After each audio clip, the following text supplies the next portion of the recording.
मुळामध्ये असं आहे की शहरामध्ये एक 2-3 वेगवेगळे काम चालू आहेत.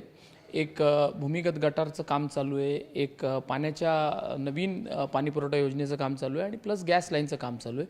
त्याचं रिस्टोरेशन चालू झालेलं नाही, पण तरीसुद्धा जे काही मेजर चौकातले मोठे खड्डे आहेत की ज्याच्यानी नागरिकांना खूप त्रास होतोय, या संदर्भात मी प्रशासनाला ऑलरेडीच आदेश दिलेले आहेत की एक 3 दिवसाची शॉर्ट टेंडर नोटीस करा आणि या खड्डे बुजवायचे एक टेंडर काढा, जेणेकरून ते मोठे जे खड्डे आहेत ते त्याच्यात भरले जाऊन नागरिकांना त्याचा त्रास न होता सुखवा ट्रॅफिक जाईल.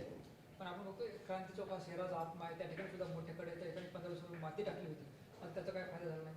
इकडं अण्णाभाऊ साठे चौकात सुद्धा मोठा खड्डा आहे, तिथे विभाग आयुक्त कार्यालय आहे, कलेक्टर ऑफिस आहे. आपण असे 72 स्पॉट काढलेले आहेत त्या टेंडरमध्ये की तिथं हे भरत. त्याच्यामध्ये क्रांती चौक पण आहे, अण्णाभाऊ साठेंच्या पुतळ्याच्याकडे लेफ्टला जाणारा तो पण खड्डा आहे. तर बऱ्यापैकी थोडा उघाड दिला तर एक 2-3 दिवसात टेंडर करून ते आपण खड्डे बुजवून टाकणार.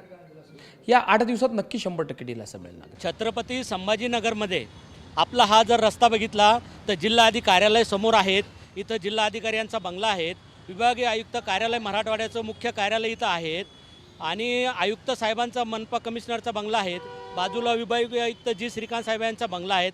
ह्या अधिकाऱ्याला, प्रशासनाला आणि शासनाला ह्या खड्ड्याशी काही देणं घेणं नाही. हा जीवनगान खड्डा आहे, याच्यामध्ये जीव जाऊ शकतो. इथून सिल्लोडहून जळगावहून घाटीसाठी पेशंट येतात, ॲम्ब्युलन्स येतात, या खड्ड्यामध्ये गाड्या आपटतात, महिलांचे कंबर मुडतात, लेकराच्या गाड्या जातात.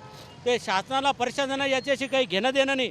केंद्रामध्ये भाजपचं सरकार आहेत, राज्यात भाजपचं सरकार आहेत, मग तुम्ही का काम नाही करत? तुम्हाला कोणी थांबवलं आहे? आज तर छत्रपती संभाजीनगरमध्ये बघितलं आपण, कोणत्याही रस्त्याला जा, मुख्य रस्त्याला जावं की छोट्या मोठ्या रस्त्यात जावं, सगळ्या ठिकाणी रस्ते पडलेले, खड्डे पडलेले आहे, प्रत्येक ठिकाणी खड्डे आहेत.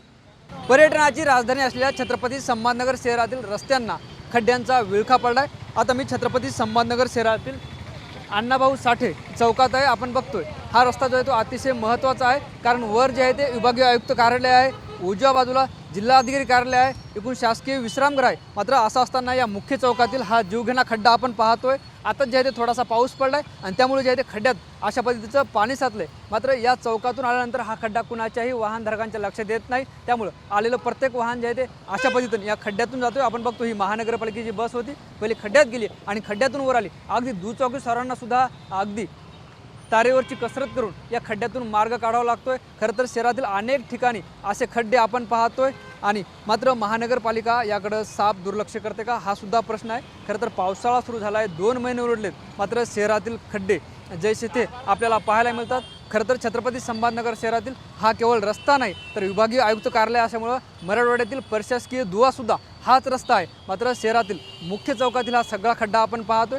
आणि या खड्ड्यामुळे जे आहे ते यापूर्वी अनेक अपघात झालेत. समोर घाटी रुग्णालय, या ठिकाणी असंख्य ॲम्ब्युलन्स जातात, दररोज हजारो वाहनं ये जा करतात. मात्र असं असताना महानगरपालिका या खड्ड्याकडे का दुर्लक्ष करते, असा सुद्धा प्रश्न या निमित्तानं उपस्थित होतोय. खरं तर स्मार्ट सिटी म्हणून गाजावाजा करणाऱ्या छत्रपती संभाजीनगर शहरातील हे सगळं विदारक वास्तव आपण पाहतोय. समीर राजूरकर जे छत्रपती संभाजीनगरचे महापौर आहेत, त्यांनी सुद्धा यावर स्पष्टीकरण दिले की शहरातील 72 ठिकाणी आम्ही निवडून काढण्यात आणि पुढील आठवडाभरात हे सगळे खड्डे आपण बुजू. पण महानगरपालिका आता कशाची वाट पाहते आणि अपघाताची निमंत्रण देणारे हे खड्डे महानगरपालिका कधी बुजवणार, हा सुद्धा या निमित्तानं प्रश्न आहे. नागरिकसुद्धा या निमित्तानं संताप व्यक्त करताना पाहायला मिळतात आणि आपण बघतो अनेक दुचाकीस्वार येतात आणि या खड्ड्यात जातात आणि खड्ड्यातून वर येतात. छत्रपती संभाजीनगरमध्ये अनेक ठिकाणी अशा पद्धतीचे खड्डे आपल्याला पाहायला मिळतात. आता प्रशासन याकडे कधी लक्ष देतं आणि हे सगळे खड्डे कधी बुजवणार हेही पाहणं महत्त्वाचं ठरणार आहे. कॅमेरा पर्सन अमित आडेसह ज्ञानेश्वर लोंढे, TV9 मराठी, छत्रपती संभाजीनगर.